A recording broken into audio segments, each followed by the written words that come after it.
तुलसी महारानी साधारण नहीं है। शिव पुराण में हमने आपको सुनाया था, जलंधर की पत्नी वृंदा, वृंदा के सतीत्व के कारण जलंधर मारा नहीं गया। भगवान ने उसका सतीत्व नष्ट किया। और इस जो पतिव्रता स्त्री होती है उसका सतीत्व इतने में नष्ट हो जाता है, वो पराये पुरुष को स्पर्श कर ले, बस स्पर्श ही कर लेगी कांत भाव से, इतने में ही जो है उसका सतीत्व नष्ट हो जाएगा। और भगवान इसीलिए जलंधर बन के गए थे कि ये मुझे जलंधर ही समझे। ये पॉइंट नोट करने वाला है, अन्य में तो उसका वो भाव होगा ही नहीं। साक्षात विष्णु भी चले जाएं तो भी वृंदा के मन में कांत भाव नहीं होगा। पति से जो प्रेम भाव वाला भाव होता है वो भाव विष्णु में भी नहीं होगा, स्वयं विष्णु चले जाएं तो भी। तो इसलिए उसने क्या किया था, और नारायण भगवान ने क्या किया था, नारायण भगवान जलंधर बन के गए थे। तो जलंधर तो उनका पति था और पति में भाव आना कोई गलत नहीं था। उस भाव से स्पर्श भर कर लिया था मात्र नारायण भगवान के अंग का, अंग माने हाथ का, चरण का, चरण दबाने के लिए स्पर्श किया मात्र कि मेरे पति हैं, तो चरण दबाने के लिए स्पर्श किया, इतने में ही उसका सतीत्व नष्ट हो गया। क्यों? क्योंकि वो नारायण थे, जलंधर तो नहीं था। ये तो छल किया था नारायण भगवान ने। इसके सतीत्व के नष्ट होते ही जलंधर मारा गया। वृंदा ने साप दे दिया। वो बहुत बड़ी भक्ता थी नारायण भगवान की, पति को बहुत वो सती तो थी, लेकिन नारायण भगवान की परम भक्ता थी और नारायण भगवान को ऑलवेज अपना इष्ट समझा। और उन्होंने कहा आपने मेरे साथ बहुत बुरा किया, मुझे नहीं पता कि आप ऐसे कपटी हो, छली हो। नारायण भगवान ने कहा तुम्हारे सत के कारण सब देवता दुखी हो रहे, तुम्हारे पतिव्रत धर्म के कारण वो मारे नहीं जा रहे। मुझे पता है मैंने गलत किया है, पर देवताओं को बचाने का दायित्व, धर्म को बचाने का दायित्व तो मेरे ही ऊपर है। शाप दे दिया, आप पाषाण हो, आपका हृदय पाषाण है, आप किसी के भाव को नहीं समझते, हम आपको शाप देते आप पाषाण हो जाओ। बोले हमें स्वीकार है, तुम इतनी परम भक्ता हो कि हम तुम्हारा ये शाप स्वीकार करेंगे। तो भगवान शालिग्राम बन गए। अच्छा, एक जगह पर ऐसा भी प्रसंग आता है, लक्ष्मी जी को बड़ा क्रोध आया कि मेरे पति को तुमने साप दे दिया, मैं तुम्हें साप देती हूँ, तुम भी बन की लकड़ी बनोगी, तुम भी जंगल में लकड़ी बन के बस सहो। तो भगवान वो रोने लगी कि इसमें मेरा क्या दोष है, सत्य तो इन्होंने नष्ट किया, छल इन्होंने किया, इसमें मेरा क्या दोष है। बोले तुम दुखी मत हो, अगर मैं पत्थर बन के जाऊंगा तो हम तुम्हें विश्वास दिलाते हैं एक भी क्षण बिना तुलसी के मैं नहीं रहूंगा, तुम बन की तुलसी बनोगे।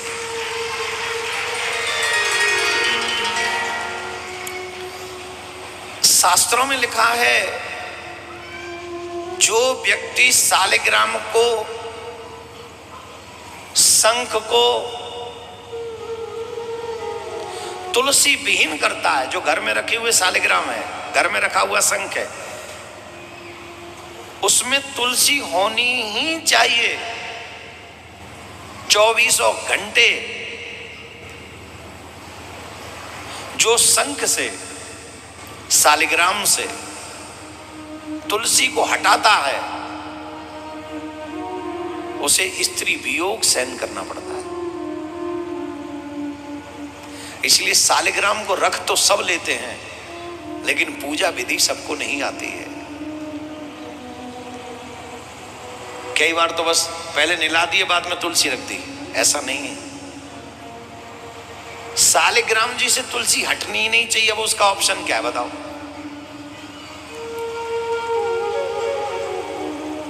कई लोग तो ये पता ही नहीं, इसलिए कथा में आया करो बता देते। तुलसी के पत्ते को ही आसन बनाना चाहिए और उसी आसन पर शालिग्राम को लाना चाहिए और फिर उसी आसन पर विराजमान कराकर, नीचे तुलसी का आसन है ना, तो फिर ऊपर से जल चढ़ाना चाहिए और वहां से उठाने से पहले उन पे तुलसी विराजमान करा देनी चाहिए।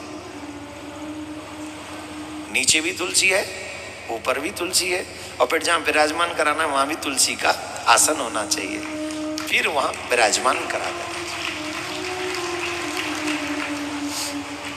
कितना बड़ा पुण्य है, सुनो अब हम आपको बताते हैं।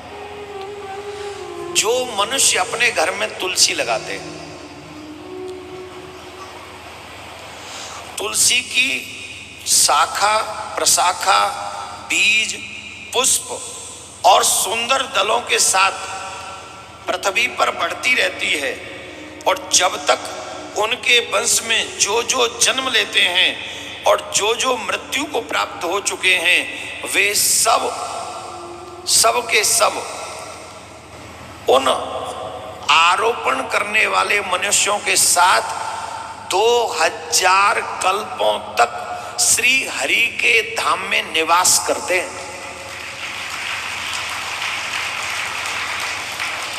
कितने? 2000 कल्पों तक, एक दो दिन तक नहीं, 2000 कल्पों तक संपूर्ण पत्तों और पुष्पों को भगवान के चरणों में चढ़ाने से जो फल मिलता है वह सदा एकमात्र तुलसी दल के अर्पण प्राप्त हो जाए, उसी से वही फल उसको प्राप्त हो जाता है। जो मनुष्य तुलसी दल से श्री हरि की पूजा करता है वह जल में पद्म पत्र की भांति पाप से कभी भी लिप्त नहीं होता। जो तुलसी दल अर्पण करता है 100 भार स्वर्ण का, 100 भार स्वर्ण का और 400 भार रजत के। 100 भार का मतलब समझ गए? नहीं नहीं, 100 भार का मतलब हो गया 100 किलो सोना, 100 केजी गोल्ड। जो 100 किलो स्वर्ण दान करने का फल है और जो 400 किलो चांदी रजत दान करने का जो फल है, वही फल तुलसी वन के पालन से मनुष्य को प्राप्त हो जाता है। जो अपने घर में तुलसी वन लगाते हैं,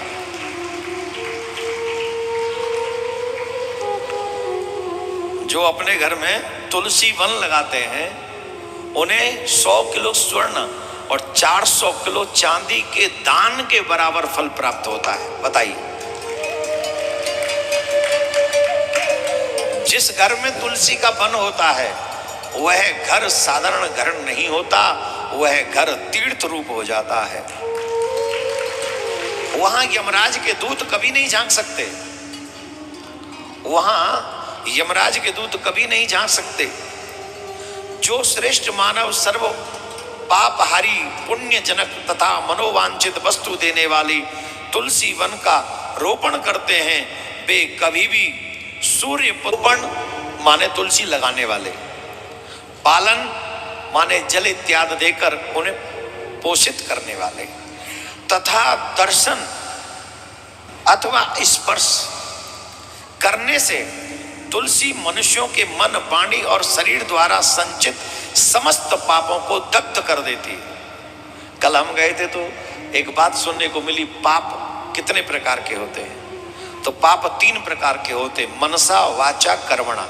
मन में किया हुआ कोई भाव आ गया, वो पाप हो गया। वाणी से आपने कुछ गलत बोल दिया, वो पाप हो गया। और आपने अपने शरीर से कुछ कर दिया, वो पाप हो गया। और ये तीनों पापों को, तीनों प्रकार के पापों को मिटाने का अलग अलग तरीका है। लेकिन कितने भी बड़े पापी हों, तीनों ही प्रकार के पाप जिसने कर रखे हों वो मात्र तुलसी जी का पूजन कर ले, तुलसी जी का रोपण कर ले, और कुछ न कर सके तो तुलसी जी का दर्शन कर ले, तो वो सभी तीनों प्रकार के पाप उसके नष्ट हो जाते हैं, दग्ध कर देती हैं। पुष्कर आदि तीर्थ, गंगा आदि नदियां तथा वासुदेव आदि देवता तुलसी दल में सदा निवास करते हैं। जो तुलसी की मंजरी, ये सुन लेना ध्यान से, आपके घर में कोई बड़ा बूढ़ा हो और मरने वाला हो तो ये उपाय अवश्य करें।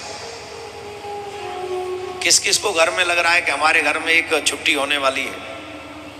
बड़े बूढ़े जिसके घर में हो, ज्यादा बड़े बूढ़े, अरे भाई शरीर अस्वस्थ हो, चला न जाए, उसे तो बढ़िया ठाकुर जी के धाम जाए, अगले जन्म में जाए, लेकिन वो कभी वापस ना आए, ऐसा क्या उपाय करें?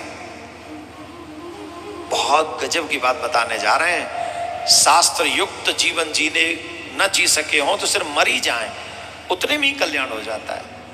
देखो ये शास्त्रों की बात आपको बता रहे हैं, हम मनगढ़ंत नहीं बता रहे हैं, ये टोना टोट का जादू नहीं है, रामायण तुलसी की बात है। ये आप लोगों का ध्यान आजकल जादू टोना टोटकाओं में ज्यादा लगता है, ये करवा दो और कुछ नहीं करवा दो, शास्त्र युक्त जीवन जियो, तुम्हें यमराज भी दुख नहीं दे सकता, हम लिख के दे रहे हैं। अब सुनो, जो तुलसी की मंजरी को सिर पे रख के अपने प्राण त्यागते हैं, वो कितना भी बड़ा पापी क्यों ना हो, वो यमराज, पापी को तो यमराज से डर लगता है ना, लेकिन प्राण निकलने से पहले कोई तुलसी की मंजरी उसके सर पे रख दे तो यमराज का साहस नहीं कि उस पापी की तरफ दृष्टि करके भी देख ले। मैं तो जो कह रहा हूं भैया, चाहे 3-4 बार में कोई प्राण छोड़े, लेकिन जब लंबी लंबी सांस शुरू हो जाए तो कह दो दादा तुम तैयारी करो, तुरंत तुलसी की मंजरी उसके सर पे रख दो। अगर बच के आ गए तो बढ़िया है, न बचे तो भगवान के धाम चले जाएंगे। ऐसा उपाय करने में किसी को हिचक नहीं होनी चाहिए। तो भैया जब हॉस्पिटल जाएं तो निवेदन है तुलसी महारानी से प्रार्थना करके मंजरी जेब में रखो, कब जरूरत पड़ जाए क्या पता। हॉस्पिटल में थोड़ी मंजरी आवेगी, डॉक्टर थोड़ी मंजरी लगा के रखे, तुलसी लगा के रखे, वहां रखे नहीं ना, तो उनका ध्यान, उनका कल्याण करने का दायित्व किसका है? जो संपत्ति लेके रखेंगे उन्हीं का है ना। तो जब हॉस्पिटल लेके जाओ तो तुलसी की मंजरी भी साथ में लेके जाओ, भगवान न करे कोई ऐसा पल आ जाए तो हम हॉस्पिटल में ही उनके कल्याण की तैयारी कर दें। और यही दायित्व हर उस व्यक्ति का है जो चेतना युक्त है, ये दायित्व। जो मनुष्य तुलसी काष्ठ का घिसा हुआ चंदन लगाते हैं, हर बार कहता हूं तिलक लगाया करो, तिलक लगाया करो, मानते नहीं हो। शास्त्रों की बात सुनो, कितने गजब की है। जो मनुष्य तुलसी काष्ठ का घिसा हुआ चंदन लगाता है, उसके शरीर को क्रियमाण पाप छू नहीं सकता।